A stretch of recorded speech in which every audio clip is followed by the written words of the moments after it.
Does your textbook covers each and every tiny detail of the drug? I mean everything, physical, chemical, features, characteristics, all the trade names, all the information about the drug standards, purity, how they are preserved, how the drugs are stored. Does your textbook cover everything? Well, if the answer of this question is no, then I will tell you what are the actual sources of drug information and a lot more about the drug information sources in today's episode.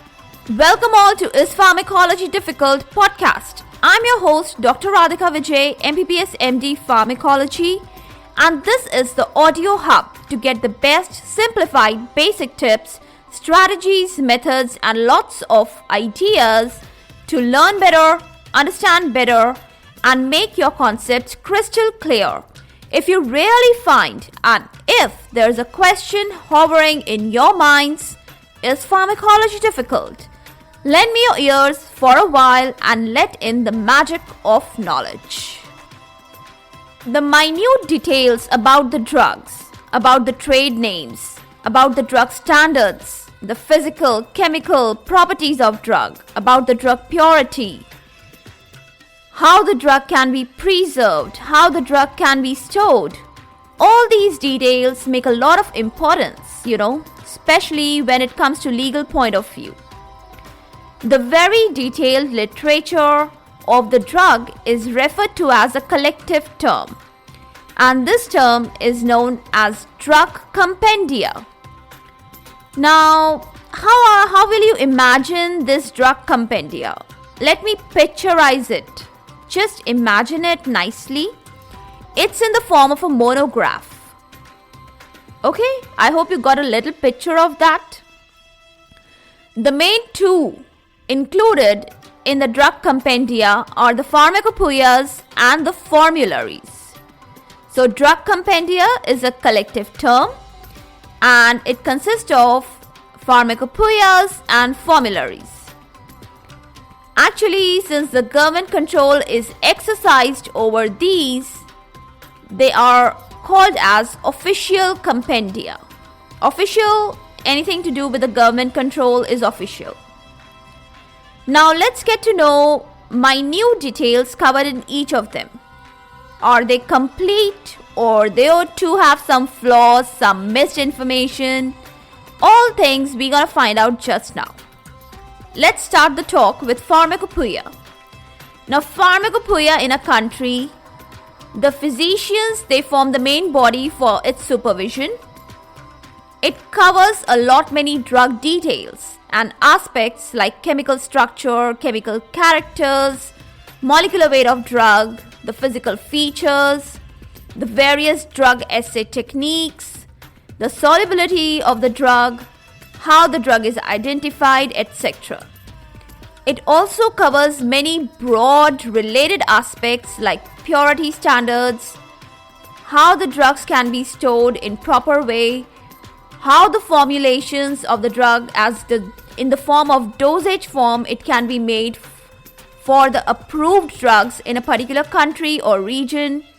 All this and related much more is actually depicted in the literature body of Pharmacopeia. Is all this useful for doctors? Is it? What do you say? I don't think so. It makes more of a sense to the drug regulators and drug manufacturers. Well, trade names are actually avoided in the descriptions of Pharmacopeia. Take it as a note point. Now, let me tell you what are the most well-known ones that we need to know. First of all is capital I and capital P. They stand for Indian Pharmacopoeia. Then we have capital B and capital P. They stand for British Pharmacopoeia.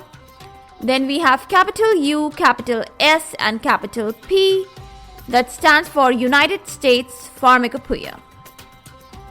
So, with these names of well-known pharmacopoeias, let's next have a word about formularies.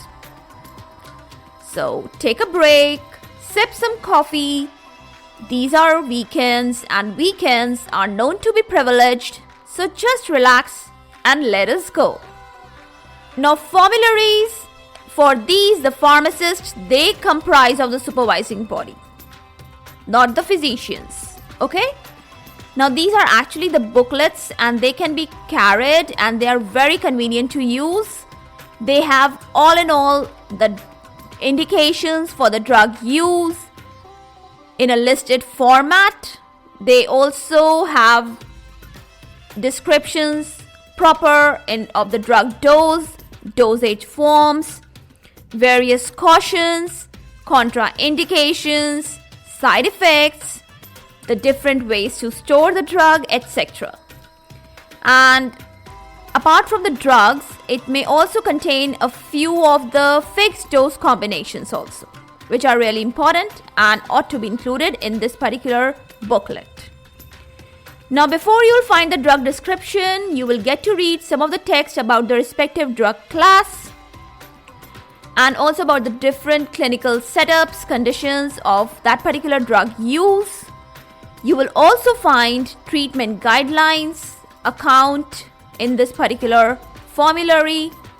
There may be some of the added or deleted details in the formulary varying from region to region. So it's not a confirmed thing that you'll find everything, but most of the things you'll find. Now, the Pharmaceutical Codex, or we can call it a British National Formulary, abbreviated as capital BNF. It is published by the Pharmaceutical Society of Great Britain. It includes information like brand names of the drugs, and also it includes the drug cost. And on the other hand, the National Formulary of India, which is abbreviated as capital NFI, it does not include any of such of the details. So that is why I told you there may be some added information, there may be some missed information, some not of much importance. It all varies from region to region. Then United States, it has a National Formulary 2 given by the American Pharmaceutical Association. Then you may find some good descriptive appendices attached to these formularies. All in all, I would say a complete booklet or guide. Whatever you want to see, whatever you want to refer to, it is for the doctors, and a really good one for you also, and a really nice reference booklet or material, you can say. It contains almost all the desired drug information for a quick reference, I would say. So this was a brief chit chat about the official compendia and of most of the well-known lands. So next topics comes to be non-official compendia, but it will be discussed in the next episode, and to be very honest and true, next week.